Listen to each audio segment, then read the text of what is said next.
So we asked you guys in our end of the year video what kind of content you guys wanted to see, and a lot of you guys said more content in general, but some podcast stuff. So we're going to do podcast stuff here now. We're going to do a video podcast that'll go here on YouTube that you can watch, and we'll also post it to a podcast app so that you can listen to it just in audio form too if you want. So on today's podcast, our first one, we're going to be talking about the buck that I harvested this last October.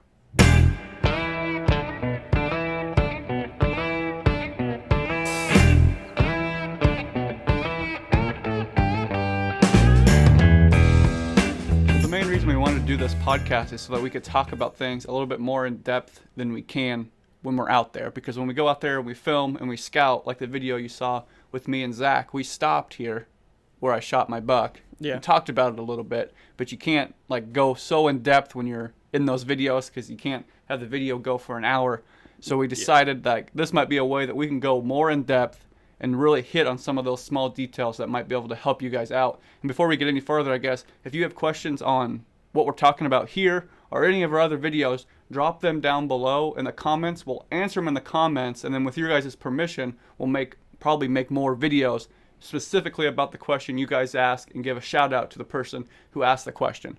Kind of subscriber shout out videos about those questions. Yeah, because there's a lot of stuff we talk about that we think we hit and go into detail on that you might still have questions on. Kind of the reason we're doing the videos in general, but even when we go more in depth, there might be something about, okay, so why did you do that? You talked about it but didn't explain it. So if you still have questions, ask them so that we can explain it, because we want to help you at least learn what we're doing. Yeah. Whether it's right or wrong, you can learn from it, and then we'll just go from there. And so if you have questions, ask. And this is a place where we can get in and really go into detail about those questions, and then in those videos, we'll just take that question you have and really go into detail about it so you get a full answer to it. And so to start, I guess we'll just, like we said, want to break down your hunt into more detail because it was a fun hunt and it came together in kind of a cool way. So we wanted to break it down how we specifically got on your buck and how you went about harvesting that buck in general, because it's kind of interesting. Yeah, and we'll post links to the video of where I shot the buck and then for mine and Zach's scouting when we went back in there. So you can watch both of those, kind of get an idea of what happened, and then we'll talk about it here too. Yep. And if you haven't watched it already, make sure you go and watch it because it's pretty sweet. Yep. So you guys actually went in first. You and Dad were going back in to the high wall to hunt because we'd seen a couple bucks back there. Had walked in, did a hunt back in there. I think you saw a buck that morning. Yeah, we seen a pretty decent, nice 4x4 that morning as well. So the high wall is a whole nother podcast in and of itself because it's just an interesting spot. But you went to sit along the river where we'd been sitting during the early season, and we wanted to go back to the high wall just because we'd seen a bunch of big bucks back there in the late season the year prior. And I don't know did you see anything on the river? Nope, I saw two other hunters. Yeah, you saw two other hunters that morning because when we walked out, you were going to say, I bet they're back at the high wall because there was more hunting pressure, and they were. That buck was back there. And so we were done with that hunt, just having seen that 4x4, so we were already in pretty good spirits anyways. We knew there was bucks back there and that we were going to be coming back, and we were walking out, and we have to cross quite a few dry rivers to get out. It's kind of a long walk. So we're just about out. We're walking and talking, just doing our thing, talking about the buck we seen that morning. And all of a sudden we go down in just a little bit of a drainage there in the horsetail grass, thick, nasty horsetail grass stuff. We pop up that drainage, and not even 10 yards in front of me, a buck gets up and runs. And I didn't even know what it was at the time. And Dad behind me seen it and goes, "That's a nice buck, that's a nice buck." But there was a big cottonwood tree in between me and him. And we spooked him, so bad isn't the right word, but so startled him so quickly that the only thing he knew to do was get up and run. And then like a mule deer will do, he turned around and tried to look and see what we were, because he didn't even know, did I just get startled for no reason or what was it? And he couldn't find us. We didn't make any noise. And I believe the wind was blowing not quite from him to us, but just off center from blowing from him to us. So he couldn't see us and he couldn't smell us. And so we sat there it felt like forever, but it was probably only a couple minutes of him trying to find us. We got that close to getting one on the walk out, probably 30 yards from where we walk in to where you consider not even hunting because it's so close to being to the road that you're not going to hunt it. And so the buck jogged off. Me and Dad were super pumped that we just about shot one on the way out, and you were waiting at the truck when we got back, and we were like, yeah, we just about shot this 5x5 down in like 20 yards from where we walk in on the trail pretty much that we used to walk in, because it's like you said, it's the only way to get in. So it's through horsetail grass, so you're making noise, and I don't actually think it was bedding until late last year into this year. There's something changed, and they were bedded there because we noticed it in the snow when we scouted. Our buddy Drew, when we did some velvet scouting, always set up there Yeah. and said there was always bucks coming out into that dry river. And we had never sat there during velvet because we're like, well, it's coming out into this dry river. But he said he had seen some bucks come out of some of that stuff. But I think it's because it's private. But I think they were more down on the private side. Yeah. But apparently they've kind of, maybe there's more bucks in there, started moving a little bit farther. And we'd walk through, I don't know how many times to go hunt the high wall. We only bumped that one buck when I called you and Jake, that one year at McDonald's or whatever. Only one time have we bumped a buck out of that spot. There's always, other than like, this time. doe beds and stuff in there. Like when we go back, once it's snowed. Yeah. Once it's snowed. Once it has snowed, we always see doe beds in there, but we've never even bumped does out of there. No, hardly ever do we bump anything out of there. But you'll you go see back the beds. and see beds in the horsetail grass. So it's real. Like it's like maybe they're in there in the summer when people aren't coming through. And like last year, we may have bumped them and just didn't know that we had bumped them out. And then we walked through there 10 times to get back to the high wall. That was enough. Yeah. That then they weren't there. We just never got lucky enough to bump that buck. Because if you never bumped that buck, we'd have kept walking through there. He probably would have left. Yeah. We never would have known. And we'd walk through there, I don't know, 4 or 5 times already before we even bumped him. Mm-hmm. So. And he'd probably been in there all summer. So he had to have smelled us or knew we were in there. But anyways, we just bumped him and we were walking out. And I guess the thing we did to start this whole process was take advantage of the opportunity of bumping him. Mm-hmm. So obviously we don't want to bump him. We like to have seen his antlers and backed out and shot him or something. Mm-hmm. But since we bumped him, we knew right where he got up because it was 10 yards away from us. So the first thing we did, and that me and Dad did, was get in that bed to see why he was there. And then we took notice where we could get to. Yeah, which way the wind was, which is an interesting factor for him because he didn't care. Mm-hmm. And then what he could see from that bed and what tree we could get into to shoot that bed. Mm-hmm. So you want to talk about maybe why we take advantage of that opportunity and how we do it? Yeah, so we get questions a lot of like, why were you in that bed? Like we did a scouting video when we were hanging stands and we got in the bed and people were like, oh, you just ruined it because you got in there. But like it's one of the biggest myths in hunting is that once you bump a buck, you're screwed. He's never coming back. You bumped him. He's into the next county. Yeah. And it's just not true. And we said if you do it 10 times, he's probably not coming back. But if you do it once, I mean, you've always said it before, he got away. Yeah, so his bed worked. His bed worked. So he's going to come back. Now, if you, like we said, if you keep going in there, he's not. But that first time you bump him is your best chance to figure out where he's bedding, how he's bedding, and how you can get in there. Yeah, and do it one time. Yeah. The only time we got in his bed was that day. As soon as he left, we took notice of the fact of how he ran away and that he was more startled, not knowing what we were, than anything else. Yeah. So we took advantage of that one time and got in that bed and said, okay, this is the way he was laying because of the shape of the bed. You could tell which way he was facing, which was facing towards the hunter access. Mm-hmm. So odds are he'd seen us walk in before and got up and left before we got close based on the way that bed was oriented with that cottonwood tree behind him. Interestingly, you guys had walked through in the morning before he was back. So that's why you guys were able to make it in without bumping him in the morning. Just so people he was understand. more than likely to the south based on the terrain coming and stuff. And he wasn't there yet, and then he came in. So he's still bedded there in the morning. He smelled us walk through. Smelled your trail.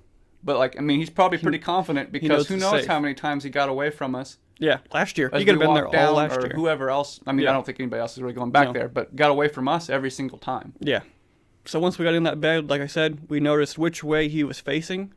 We only know which way we have to get in, which is really only one way to get in. And if we go in the morning, like you just mentioned, we're beating him back in anyways. The big thing was you were looking for the trail he came into that bed on. Because in that horsetail grass, it's real easy to pick those trails out because if you have ever seen horsetail grass, it's real high, real thick. You can tell where that trail is. So that's the one thing you did is mark that trail. So you're like, okay, here's the trail. He was coming from the south. Direction he's coming in on from the south. So I knew that when I went back in there, don't cross it. Don't cross that trail, and that he's coming from the south. So don't come in. We can't come in from the south. Don't set up on the north side of the bed because he won't make it to you. And we can't come in from the south anyway, so it's not like we can bump him on the way in because it was private. But if you could, don't come in from the south because he's over there somewhere based on how he's getting in. That still told us stuff for prior years and just the deer movement is that deer are coming from the south. Yeah. So we took notice of, like Brody said, which way he was coming in, which way the bed was facing. And then the one thing that we noticed and thought was really interesting was that he was bedded for a wind that was kind of different than most bucks wasn't beneficial to him, or what we thought wasn't. But based on what he was doing, he was bedded more to look for hunter access. Mm-hmm. He was wanting to see us before we saw him and leave. He felt safe that everything behind him in that horsetail grass, nothing was coming or he'd hear it. Mm-hmm. Turns out he didn't because we got 10 yards away from him, and that's what the undoing of him was because he thought he was safe, and he wasn't. We got him. Because the wind should be blowing from that obstacle that he beds, which was that big cottonwood tree, to him, so that you can smell behind him, see out in front of him. What you would expect is to have the wind at his back, and that's not what he had. Yeah, but bucks will do that when they know where that hunter pressure is coming from. And he was bedded for that hunting pressure specifically. Because he's so close to the road of where people are driving in, he has so he to knows. Yeah, that's what he's looking for, because he knows he's close to hunter access, and he knows when people come down, there's only that one way to come down. So if you're bedding there, you are going to bed there knowing the hunter access. Yeah. And they've talked about that before. Sometimes in hill country, they'll bed watching parking lots and know you're there and then before you get out of the truck. That's kind of what he's doing. Is he can hear somebody drive in. If you stop and slam your door, like he knows you're there, and he's coming gone. down that trail, he can be gone. So that's what he's bedding specifically in this spot for hunter access, not necessarily for wind and stuff like that. Yeah, so that's just one interesting thing to note, that they'll bed for different reasons, and his was hunter access, not necessarily wind-based, because he wanted to see the hunting pressure. Yeah. So that's one thing we noticed right away when we got in the bed. And then once we did that, the next thing, essentially, is find a tree.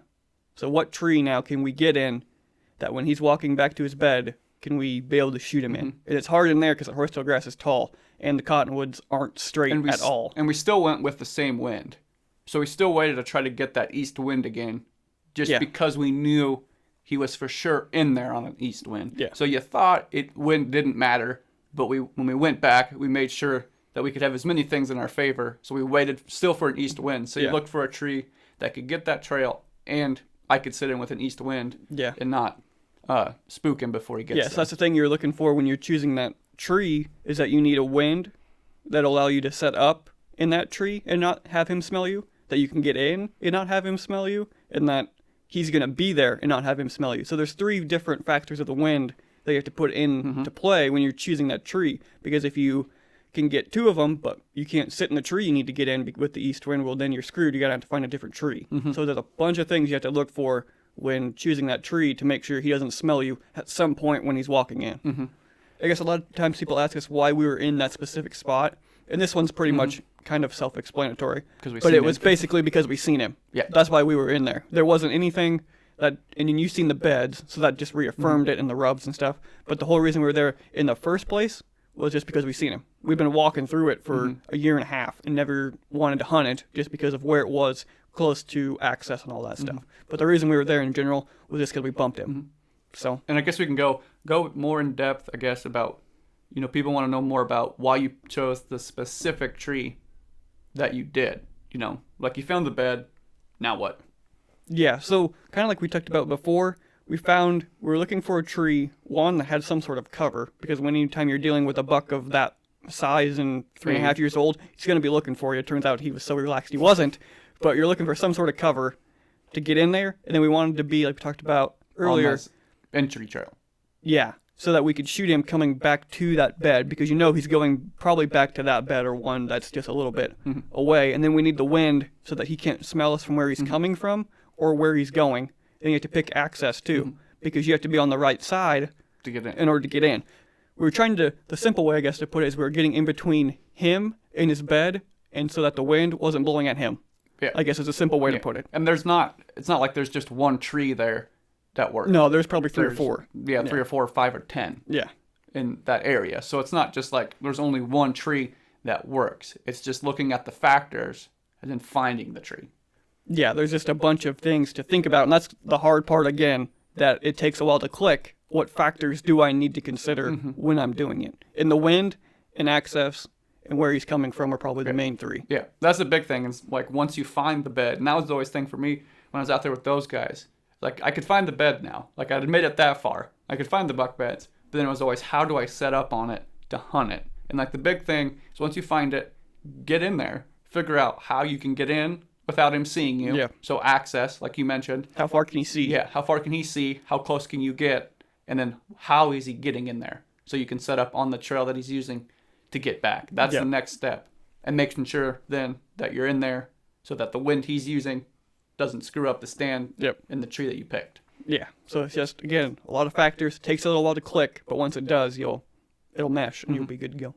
And then we waited, I think it was 4 or 5 days, just to get the right wind and give him some time to calm back down. And that's one thing, if you spook a buck out of his bed and then you get in it and you're sensing there, but you're back there the first time he comes back, which, I mean, you don't know if it's the first time he comes back, but if you can try to time it to be the first time he comes back, then he doesn't know yet that you're there. So if you're there to kill him the first time he's coming back to smell that you've been in there, then you're set up good. Yeah. And odds are he probably didn't come back to that bed for a couple days. Yeah. And he may have, because he was more, I don't know how to describe it, startled and spooked, because he didn't know what the heck we were when he ran off. And if you flat out spook one, it probably going to take a couple days for him to come back. But it probably took him 2 days before he came back to that bed, just because he did have a human interaction in there. But he does come back because it's safe. And so we waited, like I said, 5 days or so, I think it was, to come back in there. And I went back in by myself to do a hanging hunt in the morning. Got in there, didn't get to the exact tree that Chance and Dad had picked out, but there's like 4 or 5 of them right there. Hung on that tree, and I didn't see anything that morning. And I didn't expect to see like a bunch of does come back through. I expected to either see that buck come back or not see anything. So that kind of takes a different mindset of hunting, because I knew going in that it was either going to be all or nothing. He's either going to come back, I was going to see him and be able to kill him, or I wasn't going to see anything. And I didn't see anything. But then when I was in the tree, I realized I could see a whole bunch of beds and a whole bunch of buck beds. So I kind of trusted that sign. Like, I knew those were buck beds, and I knew they weren't coming in there and just bedding down in the middle of the night just to bed down right there. Like, they were bedding there during the day. So I adjusted my stand just a little bit because I felt like I was too much on this trail. So like my shot wouldn't have been good. So I pulled my stand down that day and moved it just to the other side of his bed. So I made a slight adjustment, hoping that the next time I'd be better set up for him if he came in. Yeah, so let's kind of break down that first hunt as far as what happened. Like you said, the mindset when hunting that specific buck bed is different than doing even just a regular hanging hunt somewhere else, where you're just looking to see deer and see stuff. When you're hunting a specific buck, and we knew we were hunting that one buck in that one specific bed, if he doesn't show up, you're probably not seeing anything. But that's the way it is when you're hunting buck beds. It's different. So if you don't see something, that doesn't mean the spot is bad. Yeah. Because if you're hunting a buck bed and he chooses to go left instead of right on the trail, you might miss him. But tomorrow he takes the right and he comes and beds there. It's just not, it's a different philosophy. You're not going to see a whole bunch of deer, but if you see one, you see the right one. Yeah. So it's just a different style of thinking when you're doing buck bed. So don't get discouraged if you find a buck bed or bump a buck like we did, go in and hunt and don't see anything. Don't give up on it. And it differs from everybody as far as how many hunts you'll put over something like that. Because I know Dan Infalt with the hunting beast will give it, most of the time he says 1, but he tells people like 2 or 3 just because he knows most people can't do 1. And like for us, I don't know what your thinking is, but I'd say 2 or 3. I'm going to give it at least 2. You can get away with doing. And like for this spot, I was hunted there that day and didn't see anything, but I trusted the sign and just kind of trusted that those were buck beds. And I knew we had the luxury of knowing that that buck had bedded there in the past. Yeah. So I trusted those 2 things. And I was probably going to hunt the day I killed him. And if I didn't see anything that day, that was probably going to be it for hunting that spot. So we'd probably have 2-3 sits in there. I might have waited and came back one more time, but it was probably 2 or 3 sits in a situation like that. Then we were moving on. Yeah. And so now talk about the sign that you saw and why that made you readjust and why you readjusted where you did. Okay. So I walked just straight out to the dry river just to minimize my impact. And when I did, I found more beds in the horsetail, like probably more beds than even you guys even saw that were there. And I found beds with rubs in them, which is a sign that those are buck beds, and they're fresh rubs in October 11th. Yeah. So obviously it's not like rut sign. Like that's just a buck getting up in his bed, destroying a tree, and laying back down. Yeah. So I just seen there's just purely beds. Like there was no tracks, nothing like that. It was just purely, I knew those were buck beds. So I went from here to here with the beds being here. You switched sides. Yeah, just switched sides. And so the winds were blowing back that way. And the distance that I moved was, 20 yards. Would that 20 yards have made a difference when he did eventually came in? Not to shot-wise. Spoiler alert, but would that made a difference? Shot-wise. Because, like, when he came in, he'd have been coming, and I thought of it when I was in the stand, like, he'd be coming right at me. So, like, shot-wise would have been real bad. And I thought about that. So that's why I moved to better wind so he could come from anywhere. And then my shot was going to be better. Yeah. And the main thing, like we thought to remember about why you set up where you did, is we thought he was coming from the south. Yeah, we based knew what on way the other he was information. coming from. So that helped us too, because we pretty much figured which way he was coming from. So that helped us out and helped us know which way we needed our wind to blow, what side we needed to set up, and all that stuff, kind of like we talked about before. Yep. But so you made that move. You didn't see anything Not a deer. that day at all. Didn't see a deer. Nope. But you weren't. The thing to take away is that all that sign was there, and we knew he was there because we bumped him. So we still had some confidence in it. We were probably like, oh crap, but we still thought We trusted give it that. one more, because like anything, deer hunting's as much luck and chance as it is anything else. So maybe he just went somewhere else, which he obviously did. So it's like, give it at least one more shot to see if he comes back. And so you went back a day later or 2 days Yeah, later? the next day. You went back the next day? Yep. And I So- had I put the stand up. I was going to take it down that first day and then just come in the next day and hang again. But I thought maybe that commotion that I made hanging that stand, how little it might have been enough to keep him away if they hear something in there. So I was like, I'm going to move it that first day before I leave so that I can come in, take an hour to get in, and just Go be super as slow. quiet as I can possibly be so that he doesn't know I'm in here. And I was going from the edge of the high wall to where I was going is probably 100 yards. But I gave myself an hour to do it because that horsetail grass is loud, and I wanted to make no sound whatsoever. I didn't want to bump anything going in. Because honestly, as far where that river wraps around the dry river you have to cross, that you're talking about taking you like an hour to get across, him and that other buck that came in with him were probably 200 yards the other way. Yeah, they would have heard you or seen you had you been walking loud. So you have to go that slow hunting buck beds, especially when you're coming in the morning, because they could literally be 80 yards watching you walk through. Yeah. So because you don't know where they're at. They could be in the timber and been pretty close, or they could be far away, and I could have ran in there and not spooked. Yeah, but I was going to take my time, go real slow, and make sure I got in there without spooking anything, because I didn't want to be the reason that I spooked him out of there. Yeah. So you got that tree stand hung the day before, so there was no racket, and you went super slow, like an hour to walk 100 yards, as quiet as you can go. Yeah. And if you step on a stick, you stop and you wait, and you let them forget about it, and then you keep moving. And I'm not exaggerating. I did take an hour to seriously go 100 yards, like step real quiet, like not making a sound, because it's important.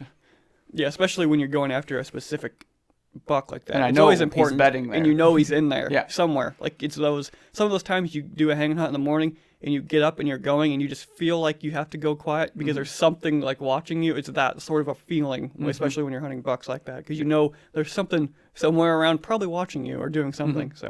So what time, how early did he come in the morning? Because I think a lot of people think he's going to come in right at the break of daylight there. Did he come in right away, or was he later? It was closer to, I think, 8:30, and sunrise was 7.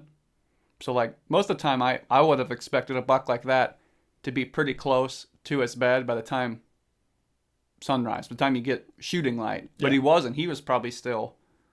I mean, they move pretty slow when he gets in there because he's browsing. He feels comfortable in his little general bedding They might not area. have been as far as I thought they were, but, I mean, it was a little bit later than I expected for him to come in, an hour and a half after shooting light. Because I was sitting there like, well, I guess I'll just give it this last shot here today, and, like, that's it. And, like, a little bit before he came in, I thought I heard 2 bucks fighting. Like, I could hear antlers, and it's October 11th. So I was like, it's not the rut, but, like, there's 2 bucks hitting antlers. And then sure enough, like 10 minutes later, those 2 bucks come in. I saw the smaller one first, and he milled around for a little bit, and then that big one was coming. I looked up and saw that even bigger one behind coming, walking down the trail. But I think they were, hitting antlers a little bit before they came in. Yeah, and so talk about maybe how that shot worked with him having to walk in one spot because of that horsetail grass. Yeah. I mean, it's kind of interesting, and where maybe you think he was going, like where he was about to bed down or anything like that.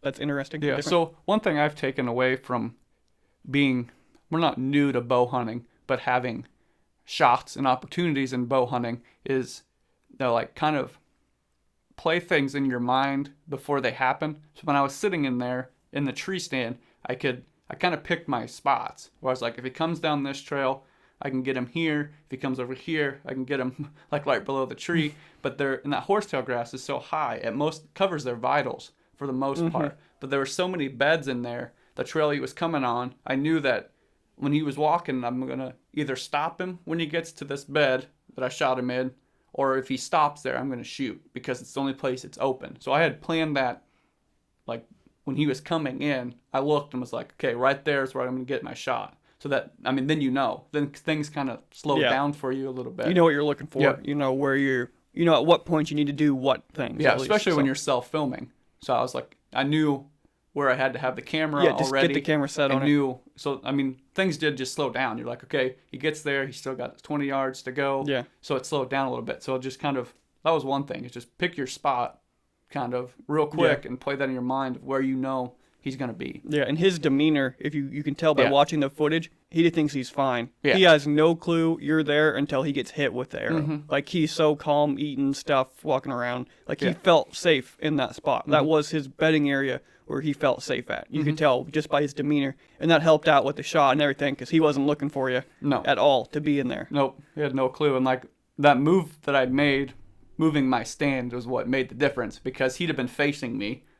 And, like, I'd have had no shot. Yeah, so who knows if he ever would have turned or he might have seen you. Yeah.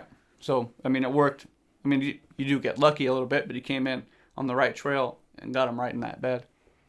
So it's just interesting to think about all the stuff that goes into it to have to happen to be able to see him, that he happened to be bedding there when me and Dad were walking out, that we were able to take that information from him getting up, and then you were able to use that to go in and then make a small adjustment, and then find a different tree, and then have him walk in and come in that morning. So it's just a lot of, especially with the buck beds and everything, small little tweaks.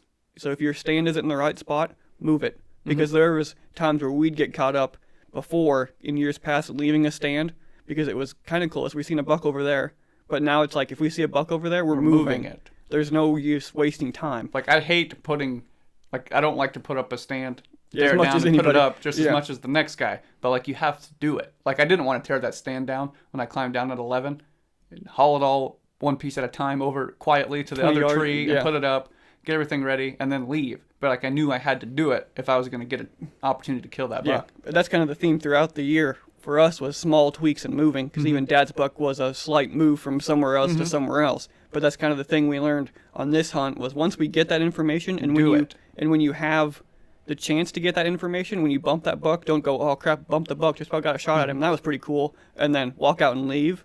Like, get in the bed, get all the information you can get so you can come back one time, or maybe twice, and shoot him. Yeah, so it's learn from it and then do it. Don't wait a week and then do it. Do it right away if you can. Yeah. So there's always something you can learn, whether you're 20 yards from the truck about ready to leave like we were, or what we learned from that buck coming in from the high wall earlier in the day. It's always a constant learning process to put things together, to tweak it, to get your shot opportunity. And once you do it in the beast style tactics, I guess is the best way to put it, where you're hunting buck beds, once you see some of that stuff and then it kind of all comes full circle like it did, you really see how that works, and then you learn even more. Like, we learned so much just from that series of moving, that now when we come in again, I won't have to move my stand.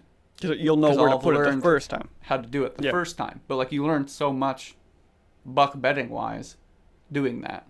Yeah, it's going to be hard to switch the mindset because same with what we've been growing up watching hunting TV shows, and what everybody says is stay away from them, don't do it. And the hunting public guys and the guy who you learned from when you were out there, they hunt the buck beds the same way, and they helped you get into that different mindset. I had the luxury of being able to follow Warp and Zach around and seeing it firsthand. Yeah. And, like, a lot of people that are watching them and us don't have that. But, like, I saw it firsthand and was like, Chance, we have to do it this switch. way. Like, it works, But if you don't, obviously a lot of people don't have that luxury to see it firsthand, but you just have to do it and keep doing it. And realize it's going to take a little while to do it because you're It's going to be a different style and using of hunting. different tactics, and it's a complete 180 from what you've been doing. Yeah. So it's going to take a while because it took us a while. We're the still whole year learning. before this, we were learning it in the process of doing it and didn't have much success. Yeah. But once it starts to click, it takes a while to click, but once it clicks faster. Yeah. And then you're good. Because like you can even switch. I came back and taught you the things that they had taught me, but the more I showed you a buck bed and what it was, the more you could just be like, there's going to be buck beds over here. Now we can like get to we a can point walk and go, through there's a going to be one there. place and like walk through stuff and then just find that spot, you know. So like once you, it's kind of a weird deal. It's like, it's hard to figure out when you first start. You have so much stuff in your head. You're like, okay, so now I found it. It makes no sense. But once it clicks, then it's just like, why wasn't I doing this for the last 15 plus years? Once it clicks, and you can really get after them. Yeah. And the main thing that I like to take away from this hunt and why I think it's so cool is the fact that we bumped him and then he still came back. Like that myth is so widely spread that if you bump him, he's not coming back. I know the hunting public guys have talked about it a bunch. Like they had one come back while they were still there. Zach and Jake and he did it in Nebraska last year. Yeah, but it's just so widely spread that he's gone, especially on public. You bump him, he's gone. Too much pressure, but they're not. So that's the main thing. It's like that's a perfect series of events to prove show it wrong. that you can get in a buck bed and sit there, and he'll smell you. Go, there's a human in my bed, but he'll still stay there come back. because it's still safe. Yeah. I mean, if we went in there 3 times for the next 5 days, he's gonna go gone. But if you do it once, you're fine. And every situation's different, but like to say broadly that like you bumped a buck, now you're screwed, or you got in his bed. Like your scent's everywhere. Like I had no scent control when I was in there. No. Stuff was sitting in my truck and down here in the basement of the house. Like it was the wind. Play the wind. He can't smell you if you don't walk across. If he doesn't walk across your trail, the wind's not blowing to him. So it's like, I mean, there's a couple myths that you just bust, you know. Because you've just been told it forever. Yeah. Because that's the way we used to We think. hunted the same way. Yeah. We have scent spray in there that's going to sit up there probably forever because I'm never going to use it. So it's just kind of all the things that went into that hunt. There's a lot of small little details to put together and tweaks that were made that we didn't really show or couldn't really show throughout the... Yeah, if you want to do the beast hunting style tactics, the stuff you see us do, the stuff you see Dan do, and the hunting public, like, do it. Go all in. Don't half do it. Don't quarter do it. Do it 100% and hunt that way. And I've heard Dan say, and it's probably the best way to think about it, you can go sit on a field and see 80 deer, and 70 of them will be does, and you might see a couple small bucks and maybe one decent buck. But if you do it this way, you might only see 2, but they're going to be bucks, and you're probably going to have a shot. So you might not see a whole lot, but you're going to see the ones you want to see. So it's just a different switch. Because we didn't see a lot of does this year. But we saw a lot of bucks. But that's fine, but we saw a lot of bucks. Yeah. So it's just a different switch. It's we keep talking about it, but you have to flip the mindset. It's I think different. Dan says it all the time, is that if you hunt the way other public land hunters have, you're going to have the same results that other public land hunters have. So you have to hunt differently. And we did that like 100% this year, and it paid off with this buck that we're talking about. Yeah, it was even a completely different switch than what we did the year prior. Like we went into this year saying, we're going to be mobile, we're going to move, and we're going to take chances and move and not wait. Like last year, we probably wouldn't even tried to hunt it because we wouldn't have wanted to move stands. We were set up too far away. Yeah, just because we didn't want to move stands. Or we wouldn't have got close enough. I don't want to get too close. I want to bump him. But like, I think bump him, that's something I would watch the hunting public's latest scouting stuff down in Mississippi, and somebody mentioned that they were conservative, and that was the thing that they learned was to be less conservative. And we were so ultra conservative. Real conservative, and we've learned through this to be aggressive. Yeah. Even in our turkey hunting, we started it in May. Yeah. Our turkey hunting, we're like, man, let's just be more aggressive. And it bled over into our deer season because turkey hunting and everything, we're ultra conservative. Be more aggressive. It's like, let's wait one more day, make sure they're doing it before we move. And then we'd wait, and then it wouldn't happen. The shows you watch on TV on the private land and stuff,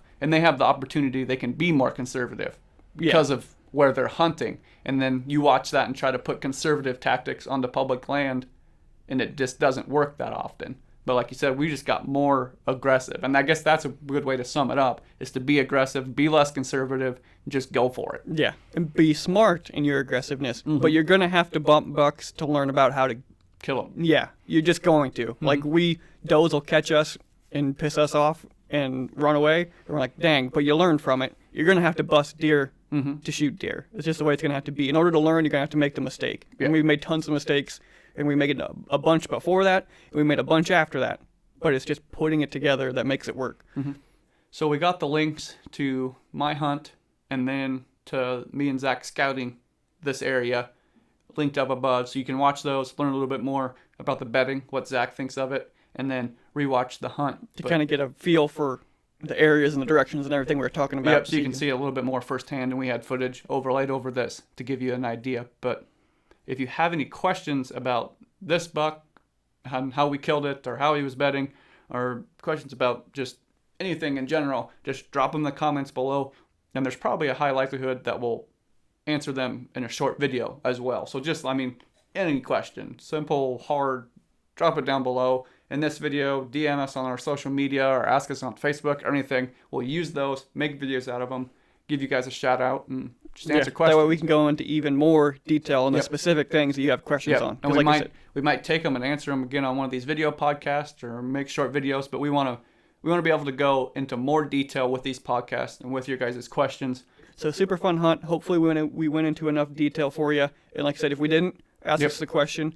But make sure to like and subscribe. We're going to try to keep doing these podcast videos, so let us know if you want us to change anything or anything like that. More talking, less talking. And we'll probably do a couple other hunts. So we'll go into Dad's kill that he had later. Yep. It's kind of a similar thing. And probably just kind of break down some hunts. And I guess that's one thing. We might do for those subscriber shout out questions, if you have a map of your property, we might take one of those maps, make a quick video about, we'd scout it with a map for you and pick out those spots, give you a shout out that that's your place and where we go. So if you have maps or something you want dissected or looked at, we'll make videos of those too. And anything you want map scouting to videos. Look at, we can give you our opinion on it, and you can do with it what you want. Yeah. So I keep going back to that, but when I thought about map scouting, I was like, we can do some map scouting ones. We'll break down some more hunts. The high wall for sure is definitely an interesting spot. Like you said, Dad's hunt, that river spot is always an interesting spot, why they do what they do. And even some stuff on our postseason scouting, what we're finding. Yeah, tips on our scouting, and because we're going to be doing scouting in some new areas that we can maybe go into more detail on why specifically we wanted to look here and show you the map. So we're going to be doing a bunch more of these, hopefully. So tell us what you think, and make sure to like and subscribe, and hopefully we'll have some more for you here soon.